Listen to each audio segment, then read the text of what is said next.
Brio Consulting would like to acknowledge the traditional owners of the lands and waters on which this podcast is recorded in Jindavick, Australia. We pay our respects to elders past and present.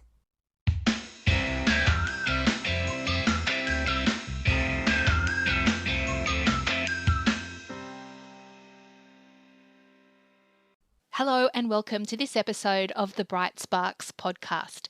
My name's Catherine Burke and I will be your host today. Here at Brio, we believe the difference that passionate and enthusiastic trainers can make to a learner's experience. And so I'm excited today to share this conversation with Darren Mannix from Healthguard First Aid.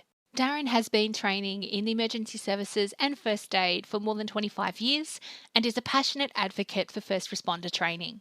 He's previously worked with the Victorian Emergency Services, where he was responsible for delivering core competencies and the design and delivery of USAR and CBR training.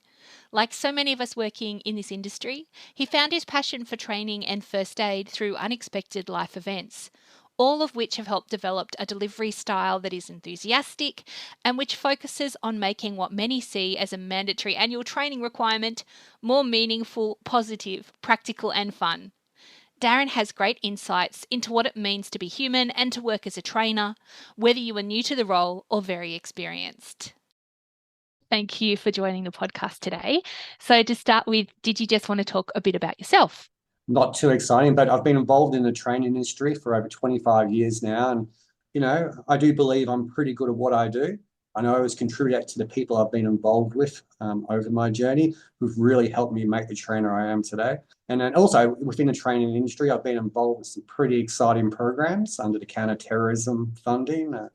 But apart within my personal life, all my close friends know that I'm the biggest nerd on the planet. I love Star Wars. I'm also a keen geocacher, which is a hobby that gets me out and about, away from the office, what's occurring here at work, and just clears my mind. It's a sort of an electronic treasure hunt throughout the world. And I guess I should mention my greatest love in this world, my Labrador Coco. Everything I do is for my dog. I wouldn't be able to survive without Coco. And also, I guess, I am a husband, proud father of two awesome girls. Yeah, you better rate them up there somewhere near the dog. And of course, the one bit that I know we're going to talk about more, but in terms of that 25 years of experience, and you listed a couple of things there with training, and the way I came to meet you was through maybe one of your biggest passion areas for training, which is first aid. I'm passionate about it. Because I've been involved in the industry so long, I've seen the evolution of first aid from the old days. And I'll admit, out of all the subjects I train, first aid is probably the one I find most learners quite hostile about. I get quite often from learners, I'm doing it just for work, which, it's not really. We know first aid's for life.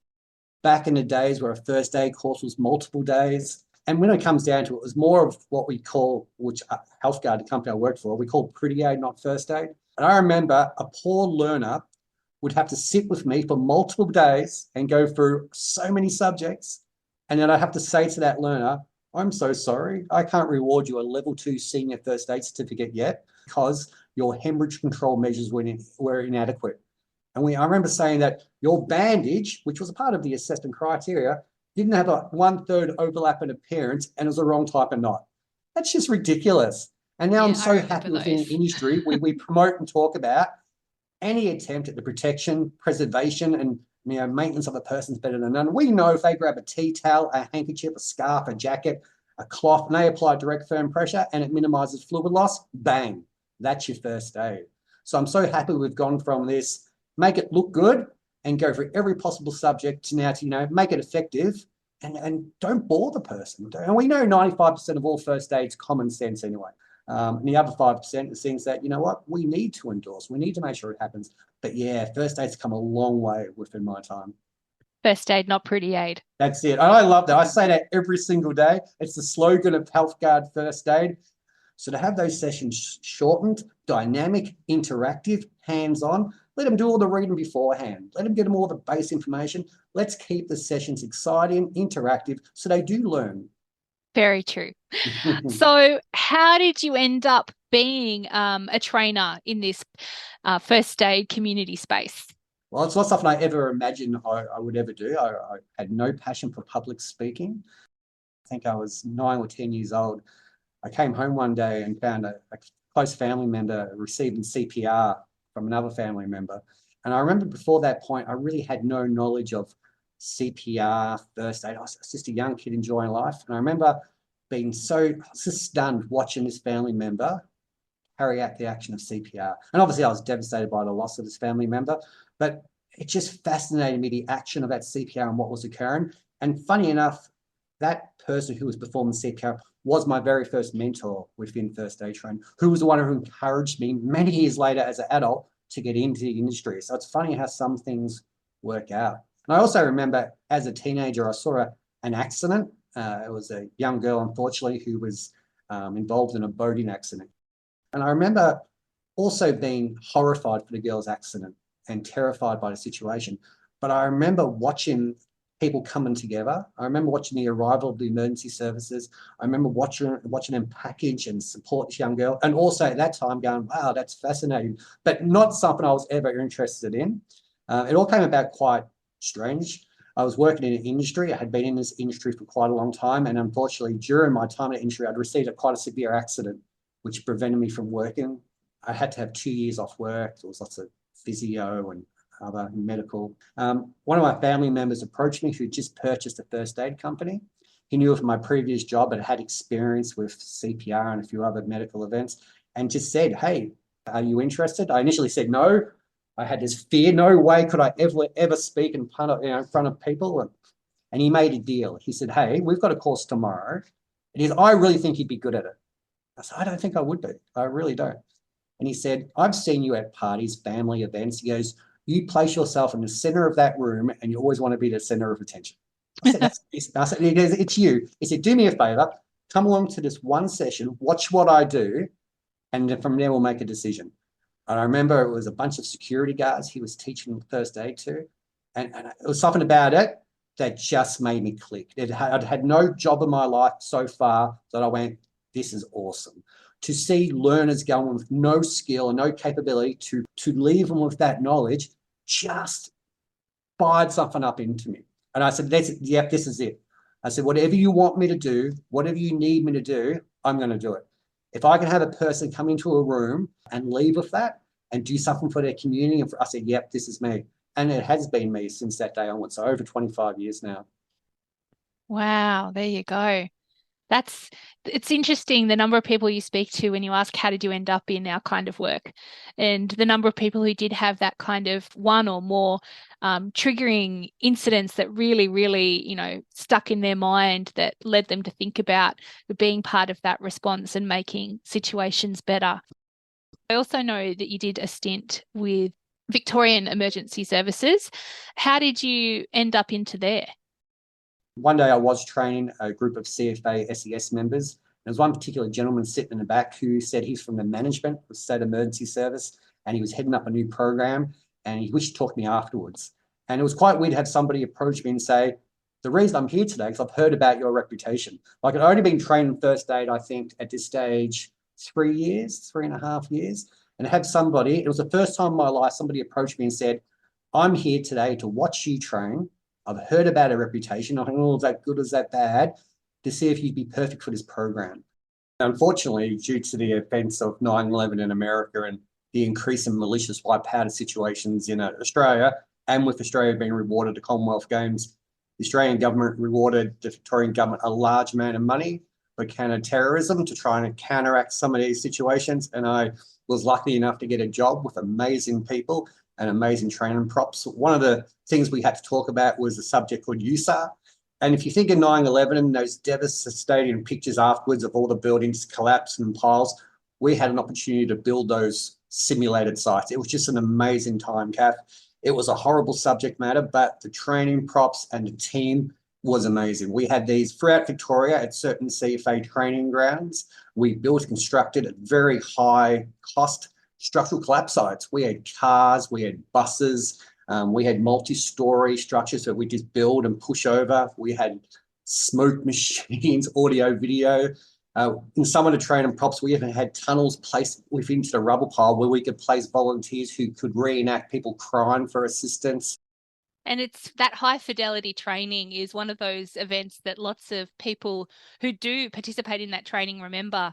And you see that starting to come out now, I think, in different training companies. You have those specialist companies that put all the bells and whistles on to really try and simulate the best experience possible for the students. Deciding to take on that role, that's a big pivot from the first aid training you had been doing. I remember coming home saying, I've got an opportunity. It's a big opportunity. It's not first aid. And I remember saying to my family, I'm not going to do it. I don't think I have the capability to do it. And then my mentor, who was guiding me through the first aid industry, who gave me my first job, to my surprise, because he was my boss, he pushed me. He said, you know what? I think you should take it. You're going to go away. You're going to learn a new skill. It's going to make you even better with the people you work with and the new mentors you'll gain. So it's beneficial for Healthguard. So it was great to have the blessing from my management. There you go. Sometimes you need to it's scary, but you just kind of take the jump and you never, you usually people work it out, right? We work Yeah. it out. We work out how to do it. We make it happen. It's just having that confidence to just start and give it a go and go into that uncomfortable space. And you end up finding out things about yourself that you never thought you would be capable of, or finding new areas that really interest you. It's amazing what you can do. You just have to start. And I remember one of the people I admired in this world, who was a race car driver called Peter Brock. And I had the opportunity to talk to Peter Brock quite a lot and some other hobbies and activities I had. And I remember, funny enough, talking to Peter about it. I said, look, I've got this opportunity. It's a very professional opportunity, even though I think that I'm pretty good at what I do now. He said to me, look, this is the only word of advice I can give you. And he said, I've done this for my whole driving career. Bite off more than you can chew and chew like hell. And that stuck with me. And from that day onwards, I've always taken that on board. You know what? Let's do it. Let's have a look. What's the worst that can happen? That they say, look, mate, it's not working out, but you gave it your best shot. Imagine not trying to achieve something and then later on in life going, imagine if I'd done that and it worked out. So from now, I always love that. I love sayings, as you know, Kath, within my first aid training. I've got lots of them, but I love that one. Bite off more than you can chew and chew like hell. So, speaking of memories that stick in your head, do you have a favorite training memory? Something that Yeah. really sticks in your mind? And that's such a hard question, Kath, because there's so many stories. Like to some, 25 years, over 25 years doesn't seem like a long time, but there are so many things I've been involved in, so many things that made me think, what am I doing? I can't believe I'm here. Uh, I remember I've been involved in a couple of counter-terrorism operations at the MCG in Melbourne. Everybody was there. And I remember I was a part of the control team, a part of the team that put it together. And I know this is not a good thing to say. I almost felt like a fraud. I remember thinking, what am I doing here? Like, this is somebody who fell into first aid training, who has achieved some pretty good things. But here I am today, where these people are looking at me for advice and documentation for the possibility of future terrorist attacks. It just amazed me that I was involved in. I had some, it wasn't just me, the team I was involved in was the most incredible group of individuals, trainers, managers. I think, Kath, something I think about most days as a trainer, and it is my favorite thing about training. Every industry has those days where you don't want to go to work. There's no, unless you work at Disneyland, I guess, or the I chocolate. hear even they get sick of working there. Yeah, I mean, I love my role. I love my job. But every day, not every, some days it's like, you know what, I don't want to do this. But there's one thing, Kath, that keeps me going every day. This is my favorite thing about training. I love when I walk into a room and I have learners who have some level of apprehension or fear about adult education. And sometimes, you know what, I know they just don't want to be there. I know that 99.9% of people in my room in a first aid class, the only reason they're there is part of occupation health and safety legislation, or their employees told them on Tuesday, get to that first aid class or don't work. And that's not good motivation for training. But I also know there's a bunch of learners out there who have fear, back to past educational experiences at school, and they rock up terrified. One of the big things I love in this world is taking that student and in the first 10 minutes, telling them, showing them, encouraging them through this session, it's going to be easy. They're going to learn not to have fear. And when I see that learner come out the other end, positive and encouraged about education and possibly seeking further education, I love it. Sure, they've left with the skill that they can provide CPR and manage a bleed if it occurs and identify certain events. But Apart from that, they've been motivated and experienced a training session or some level of education that wasn't terrifying. To have a learner approach me afterwards and say, you know what, Darren, I hate learning. I'm terrified by a test, and you made that so comfortable. That's what makes me happy. That's what keeps me doing this every day. And do you have some activities, some go-to activities that you use to try and get everyone involved and relaxed and participating in what's going on? I mean, apart from the obvious scenarios where we try and make it interactive, and I have this thing I try and do. In the first 15 minutes, I try and make it clear and give them some level of motivation why it is so important. I talk about in the field of first aid, something called the Homer Simpson syndrome. When you're suddenly confronted with a situation you've got no prior knowledge of, no experience, how quickly you'll panic and things go wrong. And so it's almost like Homer Simpson. You can almost see a person's brain go, don't, and switch off. I remember approaching somebody in a motor vehicle accident once within my time at SES, saying, hey, I'm Darren, it's going to be okay. Don't move inside the vehicle. Hey, I'm Darren, what's your name? And they couldn't even tell me their name. I mean, sadly, I even asked a mother of her own child once, hey, what's your child's name? How old are they? And she couldn't tell me because it was so panicked. So when I talk about training, I say this every day, and it really makes it clear in those first 15 minutes why we're actually doing this training. I'm trying to plant in their brain, somewhere way back there, a precedent, a memory, something to give them confidence. So when they come across a trip, slip, a fall, a break, a bleed, an unconscious individual, airway obstruction, they don't stand there and go, what next? They go, I remember that day in that class at that time, we were told this, and it's a level of confidence. I tell people every day, training's about gaining knowledge, but first aid training's about gaining confidence. It's all about the plan, what to do next. So in that first 15 minutes, it's, hey, this is why we're doing it. And as quickly as possible, I had to get them up, get them out of chairs, and let's do it. Let's practice using the auto-injector devices. Let's have some scenarios. Let's interact. What industry do you work in? Let's try and make a scenario relevant for that industry. You know, the days of sitting in a classroom, in a chair, looking at a PowerPoint. I don't even use PowerPoints. Let's make training dynamic, exciting, make it relevant. So my go-to is, you know what? My go-to is hands-on. But my biggest go-to is make it relevant and explain why. Because first aid's not for work, it's for life. It's for life. That's a nice statement too. Yeah. It's finding that, that what's in it for me, that motivation. And while work and having to be compliant for work is one motivation, there's so much more powerful motivations out there, I think, than just that. Yeah. And I love it. And I think a benchmark of being a good trainer, not always, because life changes and people move on. But I even had a lady in my class yesterday, and I've seen her every year now for about 19 years. Every year. She does a continuous. She comes back for a full course every 3 years. Obviously, does a CPR every year. And I say to her for a joke every time I see her, you know what? I'm not offended when you ring up a book in this course, you say, I want a course Darren's not on. And she said, why would I do that? She says, you're one of the reasons that I come back. And that makes me feel so proud because I know she has massive problems with, literacy and, and writing. But to feel comfortable with me and to know she's gained some sort of confidence and ability, it just makes me proud of what I do. And what would be your worst training or learning nightmare or fear that you have going on?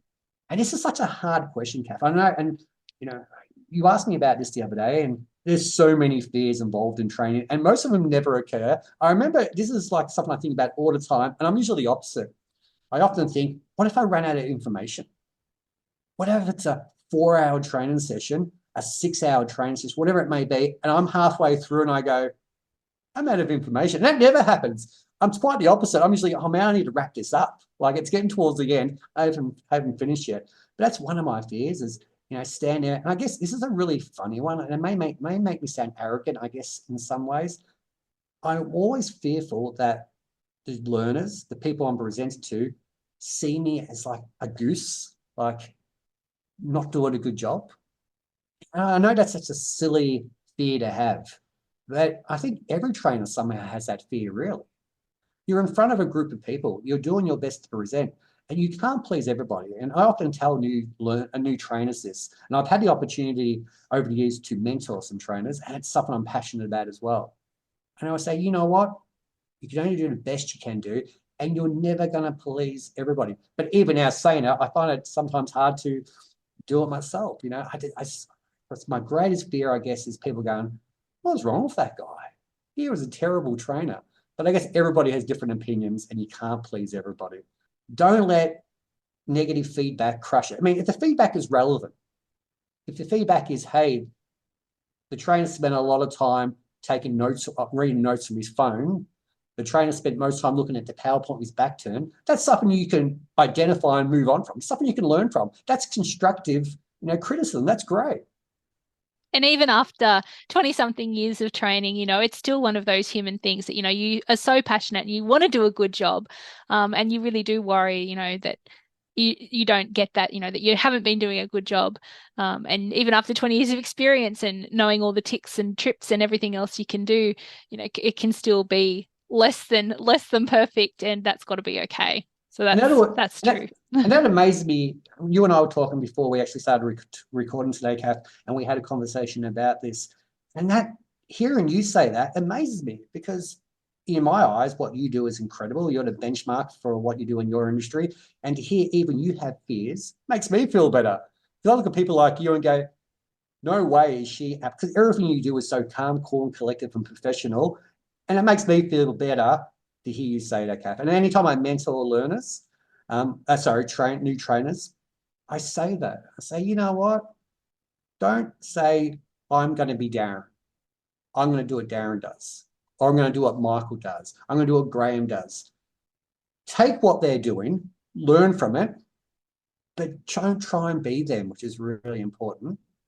But you know what? We all have fears. We all have today. No, that's true. You gotta fake it till you make it sometimes. Definitely. Yeah, definitely. So who is a person that you think is a great trainer and why? Or if not a person, a great resource trainers should take a look at? And that's such a hard question, Kath, because even at the moment, I'm surrounded by such very talented trainers at Healthguard First Aid. I mean, a lot of them have such vast backgrounds: fire, police, current, paramedics, ambulance officers. In the past, I've worked with amazing people, like on the USAR program I was talking about before, the structural collapse.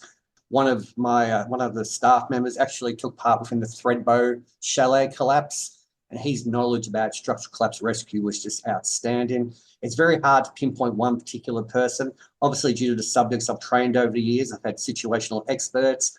One of my original mentors, Pat Connolly, who really taught me about humour and how to deliver first aid, not really in that strict, just regimented way, how to make it, suitable for everybody. So I think I've been lucky throughout my whole career to have the right person at the right time to guide me for the right subject. And I really do believe that I'm a trainer today due to the people who've guided me through my journey as a trainer. And when it comes to resources, I really think new trainers these days are so lucky and spoiled. Back in the day when I first started doing this, the only really resource that you could gain was from your own organisation or other organisations who are doing the same sort of subject matter. I can't recommend YouTube enough. Well, I know a lot of it's offshore. There's a lot of good Australian sites. One that pops into my mind that I watch quite a lot is a YouTube channel called Mountain Man Medical. I know it's American. It's great. Just last night I was watching it and he was doing SAM splints. It's probably one of the best demonstrations I've seen of splinting for a very long time. There are so many resources available to young trainers these days. Podcast, YouTube, the internet. It's just great. A lot better than the old days. I'll have to check out Mountain Man First Aid. I think you told me about him before, Yeah, he's a little bit wild. He's a little bit out there, but he's such good value and his knowledge is great. It really, when he starts getting into the guns and other things, I usually jump those ones. But yeah, it is a really good resource. You got to take bits and pieces from everything, I think, and then you put it together. And Yeah. One thing I recommend, especially for new trainers, is this: find a presentation, find something you're passionate about, talk about it for 10 minutes and videotape it, and then write down 10 points you think you can improve. Let self-identify. Once we start talking about them, once we've got the ball rolling, let's say, oh yeah, I watch myself and you know what? I didn't make eye contact and I looked at the floor for a long time. I'd say that again. Reflective debriefing. As you know, they're reviewing themselves, and so you connect more that way, because if you self-identify it, then it's probably going to dig in deeper and stay a bit more, with you than if someone just says it to you in passing, because you've had to think about it and identify it yourself. Correct, correct. That's great what you do, but there's a possible way we can improve it slow. But the biggest thing with new trainers is be yourself. And I see this go wrong so many times. And if I am asked to mentor somebody or to give them guidance, I say straight away, whoever you see, if I'm going to send you off and watch one of my trainers like Graham or Peter, who are outstanding trainers, take from them, but don't be them. And I see this fail quite a lot. They almost try and mimic that trainer, and it won't work. Sure, take the information, take some of the analogies, take some of the ideas, but be yourself. Be authentic to yourself. If you're not, it'll come across, and learners will see that. Learners will pick that up. So be yourself. Don't be afraid to get some criticism, but identify yourself. Videotape it, have a look, and you can always talk to one of your peers for further guidance and recommendations. Which is excellent advice for all trainers and assessors, not just the new ones. Any other advice for new trainers and assessors working in this space?